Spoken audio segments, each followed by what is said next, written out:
네, 안녕하세요. 대부업 창업을 가장 쉽게, 그리고 대부업 투자를 가장 쉽게 초생입니다.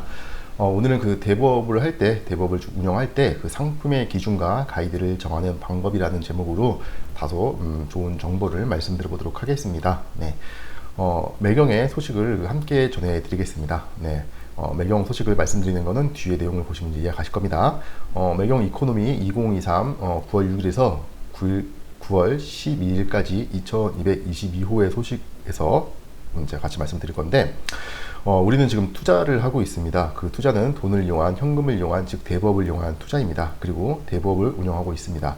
또는 운영하려 하고 있습니다. 이렇게 대부업을 통한 투자를 진행할 때 우리는 그 해당 분야 뉴스에 대해서는 항상 예의주시해야 합니다. 하지만 시간적으로, 물리적으로 모든 뉴스를 다 볼 수 없기 때문에 간추려진 소식을 보고 시간을 아낄 수가 있습니다. 이렇게 제가 매주에 한번 매경 이코노미를 통해서 제 생각과 같이 새로운 소식을 전해드리며 주중에는 그 주요 뉴스가 있을 경우에는 포스팅으로 내용을 전해드리고 있습니다. 이번 주 매경에서는요, 스타트업 혹한기 그들의 흑자 비결이라는 타이틀을 가지고 좋은 노하우들을 이야기하고 있습니다.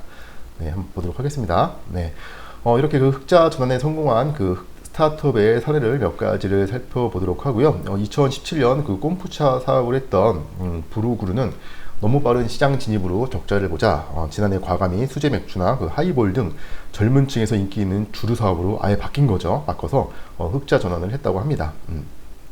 윤건수 한국벤처캐피탈 협회장님께서 하신 말씀엔 불황 위기일수록 경영자는 업의 재정이 시장의 재발견 등 종전 접근 방식에 변화를 줘야 한다며, 특히 지금은 이종 업계에서 언제든 해당 시장에 진입할 수 있는 빅블러 시대인 만큼 시대 흐름에 집중하면서 언제든 회사 방향과 성격을 바꿀 수 있는 유연함과 빠른 실행력이 필요하다고 이야기했습니다. 자, 이렇게 그 사업 환경이 나빠지면 경영자는 선택의 기로에 놓이게 됩니다. 이때 선택지는 두 가지입니다. 첫 번째는 기존 사업을 계속 밀어붙일 것인가죠. 자금을 더 투입해서라든지요. 그렇죠?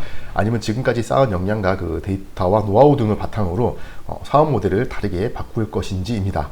이때 그 후자가 바로 그 피벗이라고 하고요. 이러한 그 흑자 전환 스타트업 중에서는 재빠른 피벗팅으로 위기를 타개한 사례가 많다고 합니다. 이외에 여러 가지 그 사례 및 방법을 제시하고 있으나 우리가 눈여겨볼 부분은 이 피벗인 듯 합니다. 이렇게 생각하는 제 의견은, 우리가 운영하고 창업하고 만들어가는 대부업의 규모는 이런 벤처 기업과는 큰 차이가 있기 때문에, 그렇죠, 우리가 약간 규모의 차이가 어마어마한 거죠. 우리에게는 이런 벤처 기업의 그 성공 흑자 전환에 대한 여러 가지 모델들을 적용하기에는 다소 우리는 무리가 있습니다.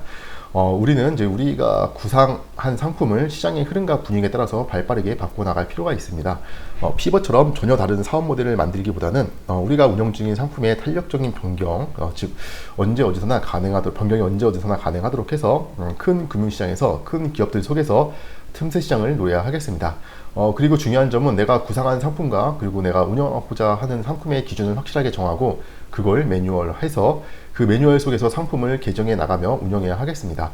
처음에 대부업을 창업하고 운영할 때 취급하려는 상품의 기준이 없다면 주먹구구식으로 주변에서 급전이 필요한 사람들을 대상으로 아무런 심사 기준도 없이 자금을 차용해주고 결국 이는 부실로 이어지는 결과를 초래하게 됩니다.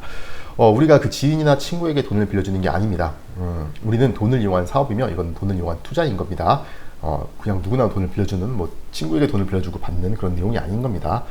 그러기에 늘 정확한 심사 기준과 상품 취급에 대한 기준이 함께 해야 할 것입니다.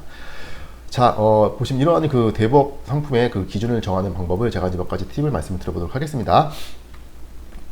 중요한 거니까 좀 뭐 메모하셔도 되고 숙지하시면 될 것 같습니다. 첫 번째는 내가 투입 또는 그 운용이 가능한 자금의 규모입니다. 지금 내가 얼마 만의 자금을 가지고 나는 운영할 수가 있다라는 이런 그 기준점을 잡으셔야 되고요. 두 번째는 차입, 즉 외부로부터 자금을 빌려와서, 즉 대출을 받고 빌려와서 내가 운용할 수 있는 자금의 규모입니다. 내가 외부로부터 몇 억 이상의 자금을 끌어온다라고 하면 그 자금 규모를 더 파악을 해야겠죠. 그리고 세 번째는 내가 생각하는 대부업의 수익률입니다. 나는 연간 20%의 수익률을 원한다.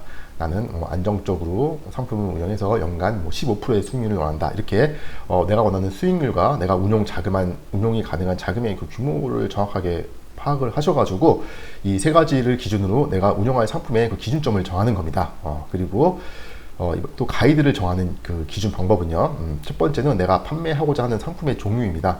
이건 이제 신용대출 또는 담보대출인지 뭐 이렇게 구분을 해볼 수가 있는 거고요. 두 번째는 취급 지역인 겁니다. 이는 물권의 지역을 이야기할 수도 있으며 또는 채무자의 거주지, 즉 생활 반경도 이제 포함되는 거죠. 그리고 세 번째는 이제 세부 내역을 한번 작성을 해보는 겁니다. 이러한 세부 내용은 또 그 안에서 1번 LTV를 정하고 2번 고객의 신용 점수에 따른 차등점, 뭐 신용 점수가 얼마면은 뭐 대출 한도를 얼마큼 더 몇 퍼센트를 올려준다라든지, 그렇죠? 그리고 세 번째 고객의 소득 대비 차등점을 또 정하고 마찬가지로 뭐 연봉이 5천만 원 이상일 때는 내가 대출 금액을 얼마 이상을 할 것이다 하고 뭐 이런 기준 정하는 거죠. 그리고 네 번째 중요한 겁니다. 결코 취급하지 않아야 할 사항 등을 정하며, 예를 들어 외국인은 진행 불가 또는 뭐 이제 신용 불량자는 진행 불가라든지 뭐 이런 저만의 그 컷오프 대상을 정해놔야 할 것이고요. 그리고 다섯 번째가 예외적으로 예외적으로 그 검토가 가능한 항목을, 예외 항목을 좀 적용하는 겁니다. 이러할 경우에는 뭐 전세권 뭐 근저당권 설정을 통해서 뭐 이럴 경우에는 뭐 뭐 이런 식으로 어떤 예외 항목을 좀 정해 놓는 거죠. 이렇게 하나하나씩 세부 가이드를 만들어 나가야 하고요. 솔직히 이거는 뭐 제 블로그와 제 영상만 본다고 해서 일반 분들이 만들기는 거의 불가능하다고 생각이 들고요. 이거는 저하고 정규 교육을 받으시면은 이제 이런 부분을 충분히 교육받을 수 있다고 생각이 듭니다. 하실 수 있습니다. 그렇게요. 이제 이게 제가 포스팅으로 간단하게 글을 작성했으나 실제로는 어렵고 복잡합니다. 진짜로. 근데 물론 이러한 부분은 충분한 연습과 교육을 통해서 누구나 가능합니다. 왜? 저도 했으니까요. 자 이렇게 하나하나씩 만들어가면 됩니다. 그리고 이제 같은 뜻을 가지고 함께하는 사람들이 있습니다. 함께 하시고요. 저희 그 카페가 있어요. 네이버에서 대법 창업으로 경제적 자유를 이렇게 검색하시면 저희 카페가 나오기도 하고요. 또 영상 그 하단에 제가 댓글에 저희 카페 주소를 남겨놓도록 하겠습니다. 가입하셔가지고 여러 정보를 함께 하도록 하세요. 네, 그리고 이제 대법 창업을 가장 쉽게 이제 함께하는 사람들이 있으니까, 네, 좋은 길을 또 우리가 목표로 정한 목적지를 함께 가도록 하겠습니다. 네, 오늘도 시청해 주셔서 감사드립니다. 다음에 뵙겠습니다. 감사합니다.